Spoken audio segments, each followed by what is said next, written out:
Assalamualaikum warahmatullahi wabarakatuh. Ini ngaji santai-santai nama muhasabah. Muhasabah itu kalau di Jawa maknanya itu ngoreksi diri sendiri. Jadi menghitung diri sendiri. Ini pas bidang yang saya tekuni tadi, karena Habib Ahmad yang minta kemarin sama Ibu dari Indonesia Power itu. Ibu Lia, saya turutin sekaligus saya sambil belajar terus tentang muhasabah. Dalam konteks Indonesia, muhasabah itu sudah jadi perilaku ya. Karena dulu orang tua saya, guru-guru saya kalau ngandani itu, bayangkan kalau kamu jadi dia. Jadi misalnya kita mentang-mentang atasan, otoriter sama bawahan, bayangkan kalau kamu jadi yang bawahan itu kayak apa. Laukum tamakana, kalau orang Arab bilang, bayangkan kalau kamu di posisi dia. Makanya guyonannya orang-orang Indonesia itu kan orang ngaramkan judi gitu, baru dikasih tahu. Tapi yang menang anak jenengan, alhamdulillah. Ternyata ngaramkan itu karena ada anaknya. Kalau anaknya yang menang ya senang. Meskipun itu guyonan, tapi saya punya padanan itu dalam kitab hikam. Nabi Ibrahim itu Khalilur Rahman, tentu bencinya minta ampun sama yang namanya maksiat. Suatu saat beliau diterbangkan di alam malakut. Itu kalau di hikam saya halaman 15 juga. Saya masih ingat betul. Mungkin kalau Anda beda halaman karena beda cetakan. Setelah diterbangkan di alam malakut, diperlihatkan sama Allah, ada orang pezina, ada orang syaribul khomri, ada orang mabuk, ada orang macam-macam. Allah tanya sama Nabi Ibrahim, bagaimana pendapat kamu Ibrahim tentang mereka yang maksiat? Kata Nabi Ibrahim, ya Allah, habisi saja mereka. Mereka hidup di bumi engkau, makan rezeki engkau, kemudian mereka tidak taat sama engkau. Singkat cerita, di fase itu, saya ulang lagi, di fase itu Allah nuruti sampai sekian peristiwa, mungkin 3 atau 4.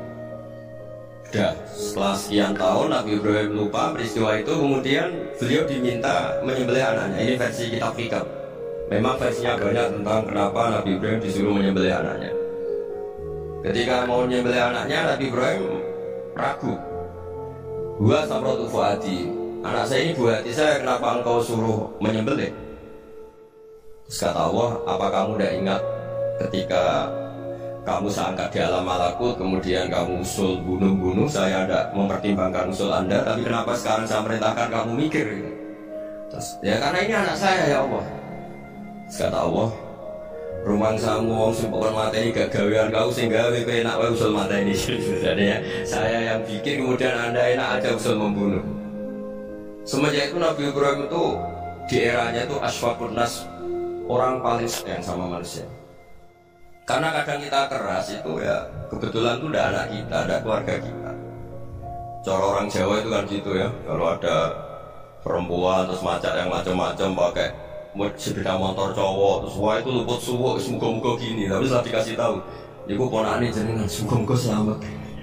Jadi jangan-jangan Pak Adil Ma'asi itu kebetulan itu tidak keluarga kita. Kalau keluarga yang pernah salah pada kita, semangat kita mintakan maaf. Jangan-jangan kita didikte hukum sosial gitu. Jadi orang yang salah, kebetulan itu orang yang menservis kita, atau keluarga kita, atau orang dekat kita. Jangan-jangan semangat kita mintakan ampun. Jadi kalau sama orang lain, kebetulan musuh kita semangatnya minta itu kena adat. Nah ini yang nggak boleh dalam Islam. Islam mengajarkan di Rasulullah SAW, Nabi itu rahmatal lil alam. Bahkan kemarin saya ngaji virtual sama beberapa habaib. Ada Habib Ali Al-Jufri dari Mesir gitu. Ada Habib Alwi dari Kuita, ada Habib Nabil Al-Musawa. Dari sekian habaib itu saya masih ingat diantaranya yang didawuhkan rahmatan lil alamin itu ketika Nabi adahu kaumuh, disakiti oleh kaumnya, dari itu mereka masih kafir semua. Itu mereka dapat doanya Nabi, Allah mahdi qaumi fa innahum la ya'lamun. Kayak apa baiknya Nabi, orang yang menyakiti, yang melukai ya. Tapi Nabi masih berdoa, Allah mahdi qaumi fa innahum la ya'lamun. Sayyidina Umar dapat doanya Nabi itu ya khilakana kafiran, ketika masih kafir didoakan Allahumma izzil Islam bi Umar. Itu ketika masih kafir. Itu pelajaran bagi kita bahwa yang sedang tidak cocok pun itu berhak dapat doa kita. Ya doa supaya kondisi kita baik, hari tambah baik. Karena agama ini Saya berkali-kali bilang limankan yarjuwa wal yawmal akhir. Agama ini diperuntukkan bagi yang selalu punya harapan pada Allah Subhanahu wa taala. Saya cerita muhasabah ini tentang hubungan kita dengan Allah. Di Indonesia itu banyak orang fasik, banyak orang nakal. Ya di mana-mana orang nakal itu ya mayoritas wasarum fasikun. Tapi berkahnya harapan. Mungkin saya kira nakal sobenda, mungkin saya kira sholat soben sholat, mungkin sekarang belum sakho, belum dermawan, suatu saat dermawan. Barokahnya itu kefasikan ini dianggap sementara, sedang fasik, sedang tidak benar. Karena kiai-kiai kita, para guru-guru kita, para habaib utamanya itu mesti bilang semoga husnul khotimah. Nah barokahnya doa itu semoga husnul khotimah itu menjadikan satu pola sosial. Yang sedang fasik ini masih diharapkan jadi lebih baik, jadi lebih sehingga tidak ngambil sikap ekstrim yang ingin menghabisi atau ingin mengadili, tidak, karena selalu kita punya harapan. Dan agama ini limankan dari juwa wal yawmal akhir. Bayangkan dulu kalau yang nakal itu anak kamu, pasti kamu nggak ingin kan langsung dapat apa. Padahal kita semua jadi tokoh ini abul kulli, bapak dari semua. Sehingga ketika Rasulullah SAW jalan-jalan kemudian melihat perempuan sedang menyalakan api. Kalau apinya mati ditiup, anaknya dijauhkan. Nanti kalau sudah jauh dari api, anaknya digendong lagi. Terus kata Rasulullah, matur ke semua sahabat, ara'aitum anna hadhihi tarikhatan waladaha 'alan nar. Apa kamu berpendapat bahwa perempuan ini akan melemparkan anaknya ke neraka? Tidak ya Rasulullah. Tidak akan seorang ibu melemparkan anaknya ke api. Terus kata Rasulullah, Allahu arhamu min hadhihi biwaladiha. Allah lebih rahman, lebih rahim dibanding orang tua ini kepada anaknya. Ini yang harus kita kenalkan terus, kita kampanyakan terus, supaya orang hubungannya dengan Allah itu nyaman, asik. Sehingga dengan demikian selalu ada harapan bahwa yang sedang nakal ini suatu saat tobat. Kita tidak boleh menghukumi pasti begini, pasti gini, itu tidak wilayah kita. Itu juga yang dicontohkan Rasulullah SAW. Secara lahir Nabi itu gak berkenan sama Wahsy, karena Wahsy itu salahnya salah fatal, karena membunuh ahabban nasi ila Rasulillah, yaitu membunuh Sayyid Hamzah. Jadi ketika Wahsy tobat, Nabi itu terima tobatnya. Dan ketika beliau dengan basariahnya gak siap ketemu Wahsy karena harus ingat Sayyid Hamzah, basariahnya diturutin. Oke, kamu iman saya turutin, tapi jangan sering ketemu saya, karena kalau ketemu kamu saya masih ingat sama paman saya Sayyid Hamzah. Kita bisa ngelola seperti itu. Kita tidak cocok sama orang, bagaimanapun mereka umat Rasulullah SAW, kita tetap mencintai mereka. Misalnya kalau beda agama, mereka sama-sama orang Indonesia, kita mencintai mereka atas nama warga Indonesia. Tapi kalau misalnya potongannya ura cocok, beda kultur, bawaannya itu mangkel motor Jawa, ya bisa diilmoni, jangan ketemu. Wong sudah tidak cocok, ingin ketemu nyari solusi. Roh ini tok seneng itu kan dia repot itu. Ya sudah, kalau nggak mati cocok ya jangan sering ketemu. Dan itu kita bisa memanage seperti itu tuh bisa. Saya berkali-kali cerita tentang Imam Syafi'i. Kalau dikasih tahu ya Imam Abu Abdillah, panggilannya Imam Syafi'i, tetangga anda ini ternyata banyak yang nggak senang anda. Jawabnya beliau senang. Ya bagus kalau nggak senang saya, nggak utang saya kan. Jadi gara-gara sama senang aku ngatur aku ini kan. Dan nunggu sama anak senang kan ya enak. Jadi hidup tuh dianggap happy. Kalau senang ya teman silaturahim, kalau nggak senang ya nggak bakal utang gitu. Kalau kayak senang itu nggak ganggu. Jadi dulu itu orang bisa ngelola senang tidak senang itu bisa, karena ada kearifan hubungan dengan Allah Subhanahu wa Ta'ala. Hidupnya selesai karena masyhur bidzikrillah, mereka sibuk dengan Allah. Makanya kata ulama-ulama tasawuf, kamu jangan melihat manusia perilakunya, tapi kamu juga harus ingat yang gerakkan semua itu Allah Subhanahu wa Ta'ala. Dengan demikian kita faroh, kita senang. Makanya Nabi kalau ngutus Anas bin Malik kemudian nggak kesampaian yang diinginkan karena Anas main. Ketika garwa-garwani Nabi agak tersinggung, Nabi andaikan Allah menghendaki yang saya inginkan kesampaian, pasti itu kesampaian. Jadi dianggap kegagalan Anas gak manggil yang dituju Nabi itu ya kesannya Allah yang enteng saja. Sayyidina Ali lebih parah lagi yang dialami. Itu dalam beliau kalau dipanggil itu gak cepat-cepat ke sana. Ketika ditanya, kenapa kamu tak panggil gak cepat ke saya? Amin tuh ukubatak, karena aku tahu kau orang baik. Orang baik itu pemaaf. Jadi makanya orang-orang soleh dulu itu bodoh itu. Makanya sekarang kalau ada orang bodoh itu mesti bidik orang soleh. Kalau orang soleh itu kakean husnudzon lagi sering dibodohin. Abdullah bin Umar itu masyhur itu. Kalau ada budaknya sering sholat, sergap sholat itu dimerdekakan. Akhirnya nggak sholat pun pura-pura sholat. Akhirnya juga dimerdekakan. Ketika ditanya kenapa engkau merdekakan, padahal mereka sholatnya menipu engkau, kata pembisik-pembisik. Man khoda'ana lillah in khoda'na lah. Dia nipu atas nama Allah, berarti saat tertipu juga atas nama Allah, nggak masalah dong, semuanya demi Allah Subhanahu wa ta'ala. Jadi ketika kita mensifati Allah Ta'ala itu Ghafir, Allah pemaaf. Jangan kamu nggak fair untuk diri kamu nyifati Allah Ghafir, pada orang lain Allah kamu sifati Syadidul Iqab. Jadi Allah kamu atur, kayak MC tadi ngatur saya. Jadi Allah itu apa? Kalau pada saya Ghafir, kalau pada musuh saya Syadidul Iqab. Itu tidak fair. Kalau Anda punya harapan kepada Allah karena Allah Rahman Rahim, Allah Ghafir, sebenarnya Allah pada musuh kita ya bisa saja Allah Ghafir, bisa saja Allah Rahman Rahim. Sehingga kita melihat orang lain yang kita tidak cocok itu ya enteng saja. Itu min ummati Rasulillah sing tanaluhu syafa'atu, tanaluhu sa'atu rahmati, tanaluhu fair. Jangan dengan kita kayak mesti dapat rahmat, jangan orang lain kayak Allah pasti Syadidul Iqab. Itu tidak boleh. Sehingga ketika ada orang Badui, sehingga cerita orang Badui ini kencing di masjid, semua sahabat mau minta dia, yang nggak minta hanya Nabi dok. Saking mangkalnya orang ini karena semua sahabat bentak kecuali Nabi. Setelah dibenari Nabi, terus Nabi nyuruh sobu ali danuban min ma'in. Setelah disucikan masjid itu, dia berdoa keras sekali. Allahumma arhamni wa Muhammadan wa la tarham ma'ana ahadan. Ya Allah, yang berhak dapat rahmatmu hanya saya dan Nabi Muhammad, yang lainnya jangan. Karena yang lainnya itu jengkelin, gitu aja saya salah dimarah-marahin. Jadi kalau kamu doa terbatas ya kayak orang Bedui ini, kayak orang Arabi. Apa kata Nabi? Laqad tahajjarta wasi'an. Allah yang rahmatnya luas menjadi kamu sempitkan karena kamu mau atur. Allah hanya Rahman pada Indonesian Power, pada NU, pada kita, yang orang lain nggak perlu dapat. Itu kan kasihan Islam, karena Islam terus nggak dimiliki semua orang. Allah nggak dimiliki semua orang, Rasulullah nggak dimiliki semua orang, karena di pack NU, di pack ormas tertentu, di pack nggak boleh seperti itu. Nggak boleh takat serta wasiat, kata Nabi, nggak boleh mempersempit zat yang rahmatnya itu luas. Ini semoga etika ini kita pakai di Indonesia. Yang sedang fase kita harapkan lebih baik, yang sedang nggak dapat hidayah kita doakan dapat apa? Hidayah. Masyur kan, makanya tadi saya mohon sama Habib Ali supaya Habib Ahmad supaya tetap mahalul qiyam tabaruk sama Habib Ali. Di antara doa-doa di Sintu Duror masyur itu antuqa bilal mudhriba minnah bil ghufran wal musi'ah bil ihsan. Jadi harapannya para habaib, para orang-orang baik dulu ya, semoga yang dosa itu dimaafkan, yang sedang salah dibuka, bikin lebih baik.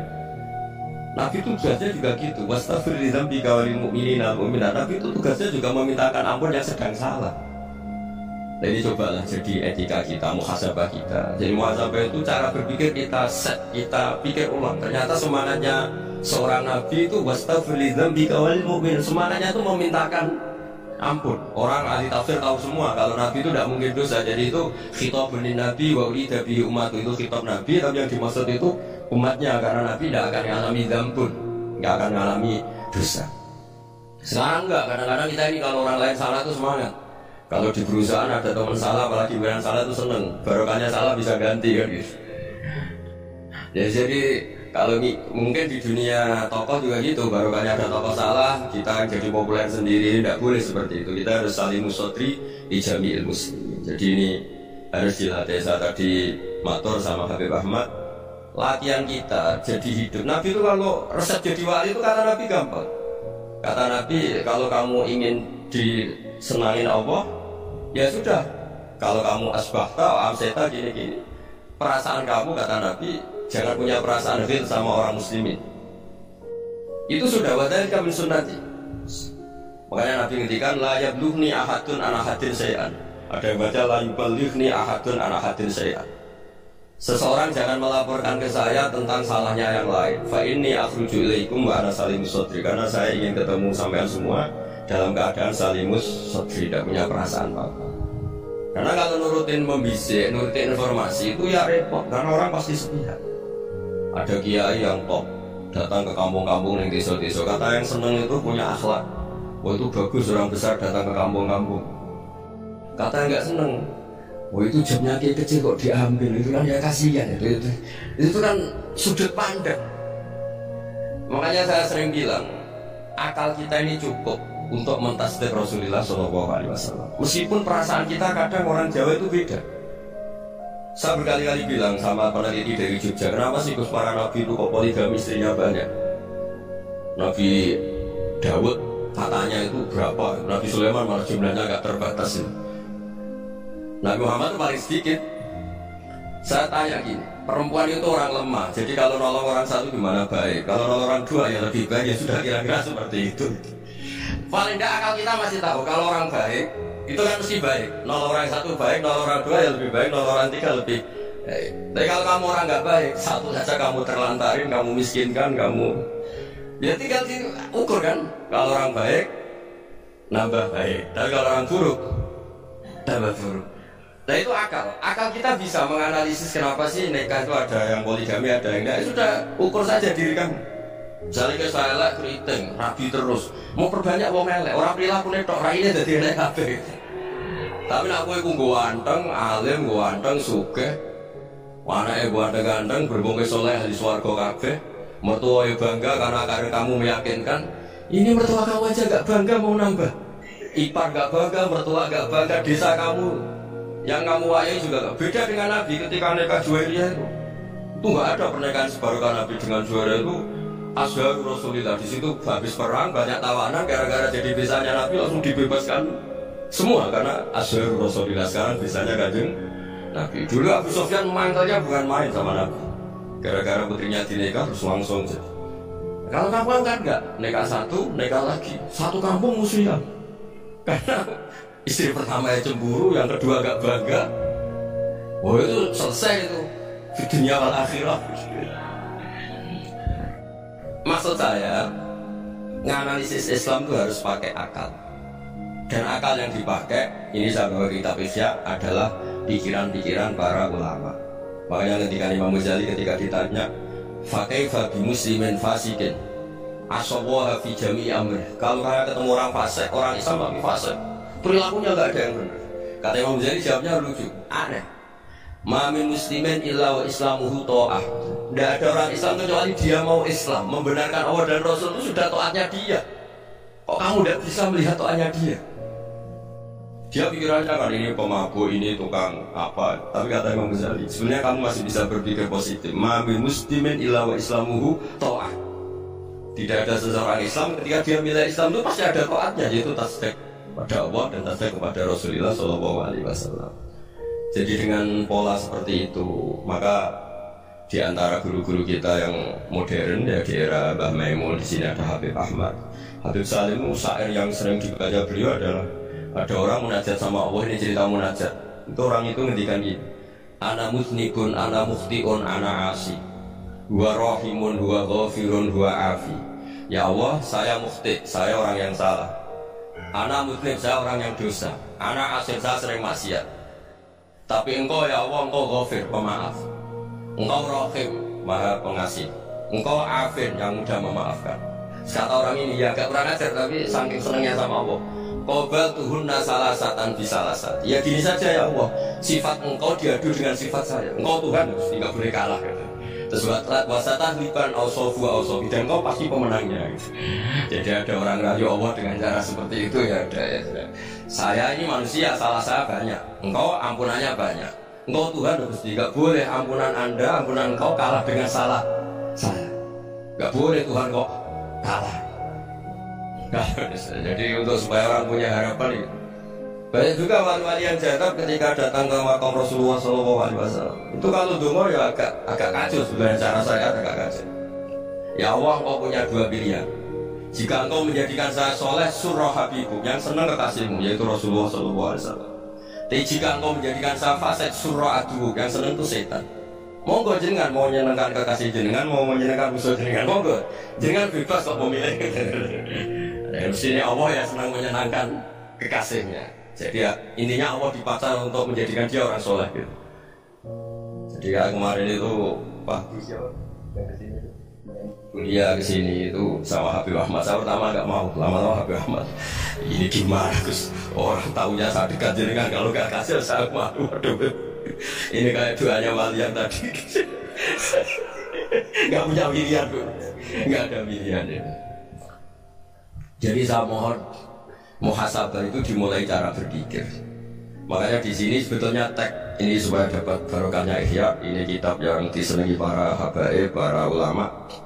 Sebetulnya teks di muhasabah itu redaksinya gini ya, yang lengkap. Hasibu anfusakum qabla an tuhasabu wa zinuha qabla an tuzanu wa tahayya'u lil ardil akbar. Jadi ada kata wazinu, jadi ukur. Perilaku Anda ini diukur, ditakar. Misalnya kita sebagai suami kan ya punya hal-hal yang kita tidak ideal. Corong Jawa mesti pesek, cara rezeki ya pas-pasan. Dan kita juga kalau makanya agak boleh tanya istri begini, apa saat cinta pertama Anda? Pasti ada kecewa. Orang jadi istri hanya korban terakhir itu. Sudah. Karena orang kalau ngelamar kemana-mana gak jadi istri itu pasti korban terakhir itu. Jarang istri pilihan pertama, jarang. Ayo semua yang nikah. Rata-rata tuh pilihan Anda pertama Pak, dari sekian ditolak di mana-mana terus. Ya perempuan terakhir.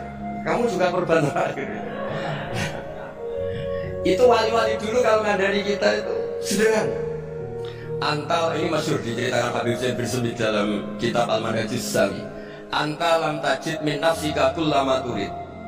Fa kaifa turidu min ghairika kullama turid. Kamu yang ingin ideal saja kamu tidak menemukan pada diri kamu untuk menjadi ideal. Kamu kan ingin ganteng, ingin punya uang banyak, ingin perilaku Anda sempurna. Ada saja yang punya keinginan tidak bisa mewujudkan keinginan Anda sendiri. Fakir faturi itu min ghairika ma turid. Jadi antalam tajid min nafsika kullama turid. Fakir faturi itu min ghairika kullama turid. Kamu yang punya keinginan saja. Misalnya saya ingin punya uang banyak, perilaku saya selalu benar, gak pernah salah.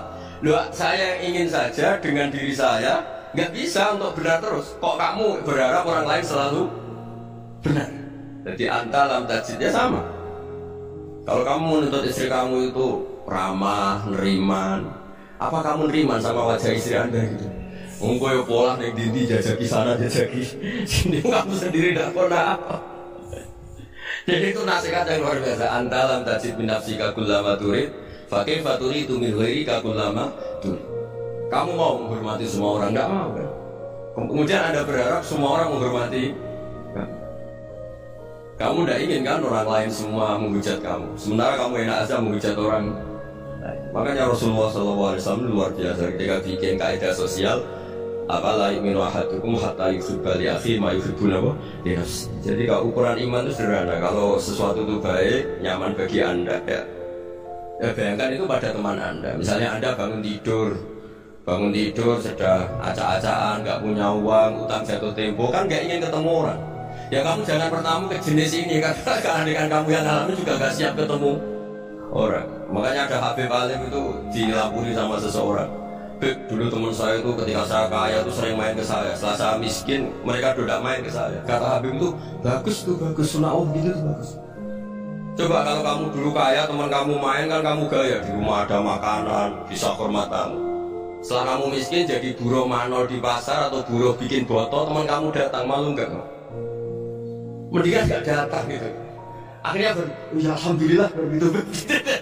Loh ya kan dulu teman kita datang, kita ada Alphard, istri cantik, rumah bagus lah. Kita miskin, buruhnya orang pas dibentak-bentak, teman kamu udah datang. Milih datang kamu enggak kalau setelah kamu jatuh? Enggak kan? Jadi barokahnya ilmu itu terus. Ya, tapi kadang-kadang orang wah setelah saya miskin teman-teman udah kasih kesini. Ya kalau kamu sudah jatuh teman-teman kamu situ jadi tontonan. Ya mulai sekarang cara berpikir itu dirubah. Dulu yang namanya kiai itu kalau diundang orang itu ya agak-agak senang. Semenjak saya itu agak rubah. Mengundang kiai, ngatur kiai itu tak haram-haramkan ya ada lumayan. Sekarang itu sudah mulai agak beretika. Dulu tuh ngundang tuh tanggalnya ditentukan, jamnya ditentukan. Enggak mikir apa kiai saat itu nganggur, enggak. Punya wadifah, enggak. Dia milih tanggal yang dia nganggur, enggak mikir pas itu kiainya nganggur apa, enggak. Ya saya hanya cerita aja, kamu tersinggung ya monggo, boter ya monggo itu kan. Jadi saya mohon supaya tadi saya juga matur ke Habib Ahmad. Jadi untuk orang merasa ikut sunnah Rasul itu gampang sekali kata Syekh Muhammad. Dulu Nabi berpakaian ala daerahnya. Kalau mikot ya pakai mikotu baladi. Karena Nabi orang Madinah dan beliau berdomisili di Madinah, ya misalnya mikotnya dari Bir Ali misalnya. Tapi kalau anda orang kawasan Tanim mau umrah ya dari Tanim. Misalnya kawasan Jirona ya dari Jirona. Artinya apa? Kamu ngambil mikot karena Nabi mikot misalnya dari Bir Ali, bukan berarti kamu harus seperti Nabi di Bir Ali. Kamu orang Mekah, kamu orang Tanim, dia harus dari mikot apa? Baladi. Sama, makanya di fikih-fikih itu kalau tasnik anak, Nabi orang Arab, halawiyatnya kurma ya kurma. Kalau orang Jawa sedegan, semua podo-podo. Ya, podo-podo manis. Jadi ini tabaruk sama Syekh Muhammad, ini ada murid beliau, Habib Ahmad, sahabat ya. Supaya orang itu merasa ikut Nabi itu gampang sekali. Ini sahabat ya, di halaman tadi disaksikan Habib Ahmad 433 di kitab apa? Oh, ini Manhajus Salaf fi Fahmin Nusus. Itu kata Syekh Muhammad, wa kanat sunnatu Rasulillah annahu yat'amu ma yajiduhu fi ardi wa yalbasu ma yajidu wa yarkabu ma yajidu mimma abahu wa ta'ala. Faman istamala ma yajiduhu fi ardi fa huwa al-muttabi' lis-sunnah. Kama annahu hajjal baita min madinati. Faman hajjal baita min madinati nafsihi fa huwa al-muttabi' lis-sunnah. Wa illam takun hadhil madinatu tilka. Jadi intinya misalnya Nabi dulu itu ngasih sedekah kepada fakir miskin ya pakai dinar, dirham. Ya kalau orang misalnya sedekah pakai rupiah ya sudah ikut sunnah Nabi. Jangan, Nabi pakai dinar, kamu kok pakai rupiah. Dulu dinarnya Nabi udah ada tulisannya ke Bank Indonesia, kamu kok ada tulisannya Bank. Ya tidak ada seperti itu ya. Jadi misalnya Nabi sedekah pakai tamar atau pakai al-aqid, ya kita pakai beras, pakai apa. Supaya orang tuh bahwa Rasulullah itu milik kafatal linnas, milik semuanya. Sehingga merasa ikut sunnah Nabi itu ya semuanya. Makanya dulu bangun kalau motivasi saya supaya bombong, kalau orang Jawa bilang bombong. Wong Jawa mesti orang wong alim. Beliau menyontohkan Mas itu Mbak Fadl, Snori, Mbak Ihsan Jambes itu bisa ngarang-ngarang kitab luar biasa. Padahal beliau bukan orang Arab. Imam Sibawa itu orang Persia, Imam Ghazali orang Tos itu juga ikut Persia. Kata Imam Mun, wong sing ora Arab lah mesti untuk jatah alim kata beliau. Karena Nabi itu diutus ke fatal linnas. Nanti kalau orang yang alim itu Arab toh berarti tidak ada perwakilan dari Afrika, dari Asia Tenggara, dari mana-mana. Makanya karena Nabi statusnya itu ke fatal linnas. Jadi kita harus bangga sebagai Muslim, sebagai orang Indonesia kan. Misalnya Wali Kutub, dulu terkenalnya hanya ada di Yaman, di mana. Ternyata pernah ada juga di Indonesia dan seperti Habib Abu Bakar Segaf Gresik. Jadi ya dia kan tetap orang Indonesia meskipun beliau Dzurriyyah Rasul kan ya sudah orang apa? Orang Indonesia. Dzurriyyahnya Habib Ali Simtuduror sekarang di Solo. Jadi Indonesia juga dapat alawin banyak dari Sadatina alawin juga. Jadi saya mohon barokahnya ngaji seperti ini. Melihat orang lain tuh gampang, bayangkan tuh kalau anak kamu. Makanya Nabi nanti kalau nggak percaya lihat di Hikam nomor 15 di kitab saya. Di situ dijelaskan oleh Hikam, jangan-jangan semangat Anda pada orang yang maksiat, pada orang yang keliru supaya dihukum itu karena kebetulan itu udah anak Anda, itu udah keluarga Anda. Coba kalau itu keluarga. Makanya kalau saya guyonan di Jogja itu ada pembantu mecahkan piring terus dimarahi majikannya. Saya mesti guyon gitu, pasti itu pembantunya udah cantik. Kok bisa Gus?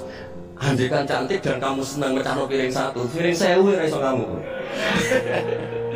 Ternyata ngamuknya itu karena mecahkan piring apa karena plus tidak cantik. Coba jawab para lelaki.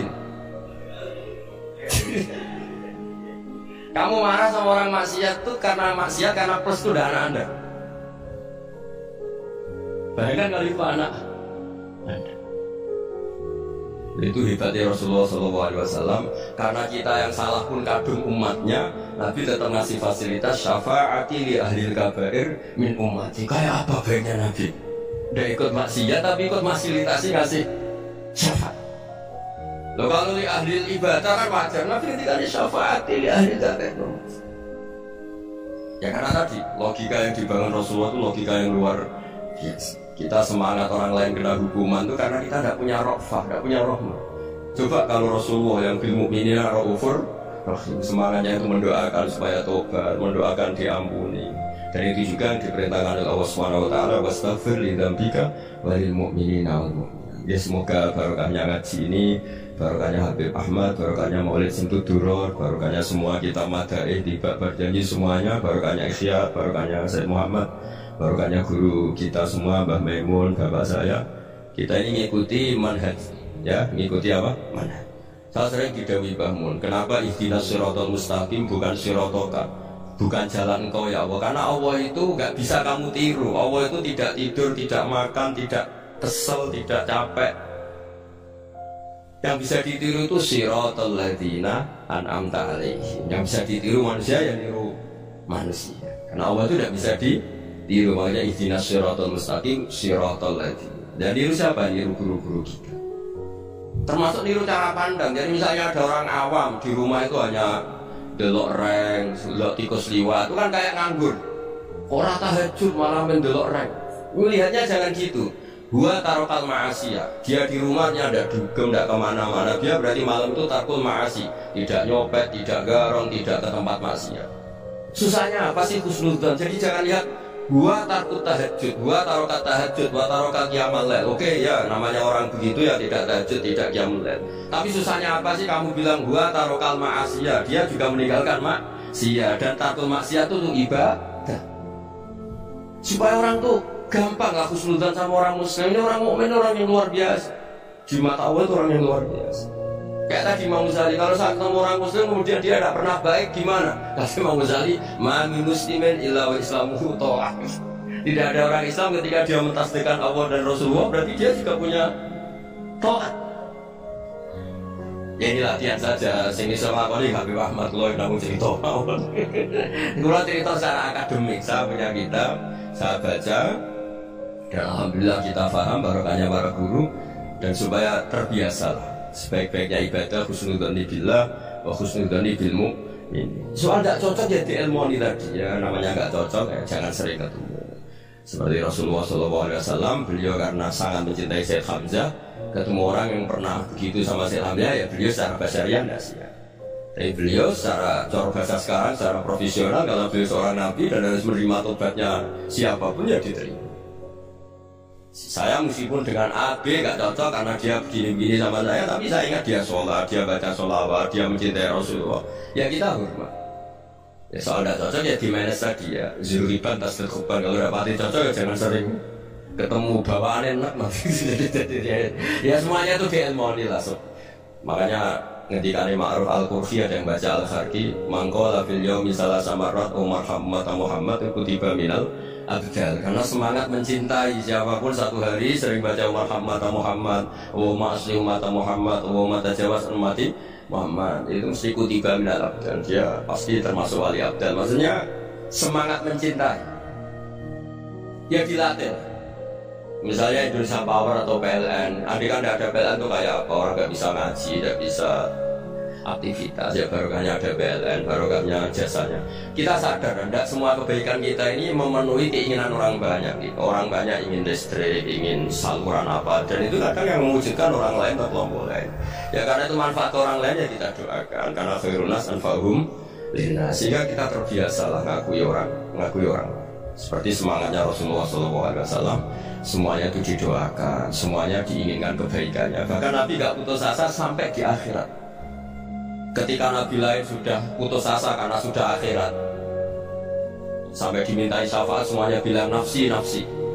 Karena merasa semuanya gak punya nyali di depan Allah. Karena ini sudah akhirat, sudah finish. Tapi apa Rasulullah? Analah, ya sudah saya sanggup mensafaati kalian. Terus kata Nabi, fa'atiyal arsyad, saya mendatangi aras fa'akhirul lahu sajidan, saya sujud wa ahmaduhu bima hamida alamani ya rabbi. Kemudian saya tetap puji Allah dengan pujian yang terus menerus. Padahal sudah di akhirat sudah finish. Nabi dimintai syafaat masih sanggup. Karena Nabi tahu akhirat tidak bisa mendikte Allah, tidak bisa. Allah terus bilang, ya Allah ini akhirat, engkau sudah tidak boleh mensyafaat, tidak bisa. Allah tidak bisa diganggu akhirat. Allah tidak boleh dibatalkan rahmanya oleh akhirat. Allah tetap Rahman Rahim abadal abad. Dan Nabi tahu itu. Makanya kata para ulama, fa Muhammadun Ahmadu min ghairihi. Jadi Nabi Muhammad namanya dua yang terkenal. Sebenarnya banyak yang terkenal dua, Muhammad sama Ahmad. Ketika Nabi punya nyali memuji Allah di akhirat atau sudah di akhirat, Itu fa Muhammadun ahmadu min ghairi. Ketika Nabi lain sudah punya nyali muji Allah karena sudah akhirat, Nabi Muhammad tetap berani muji Allah di saat seperti itu. Makanya ahmadu di situ kata ulama itu afal tafdil. Fa Muhammadun ahmadu min ghairi. Jadi Nabi lebih memuji Allah di saat yang Nabi lain sudah tidak punya nyali untuk muji Allah di saat itu. Makanya kata Nabi fa akhirul lahu sajidan wa ahmaduhu bimahamidah alamaniha rabbi. Akhirnya setelah lama gitu terus Allah ngendikan ya Muhammad irfa' ra'sak wasal tu'ta wasfa' tusyafa'. Sudah Muhammad, angkat kepala kamu, kamu minta apa saya turutin, dan kalau kamu ingin syafaati umatmu saya berikan apa? Syafaat. Nah, semoga semangat itu juga menjadikan kita munajat bahwa rahmat Allah tidak terbatas, harapan juga tidak terbatas. Mungkin yang sedang nakal ya kita katakan sedang, jangan terus kamu pastikan wah ini mesti suul khotimah, mesti tidak orang baik. Nggak, agama ini limangkan ayat wal yaumal akhir.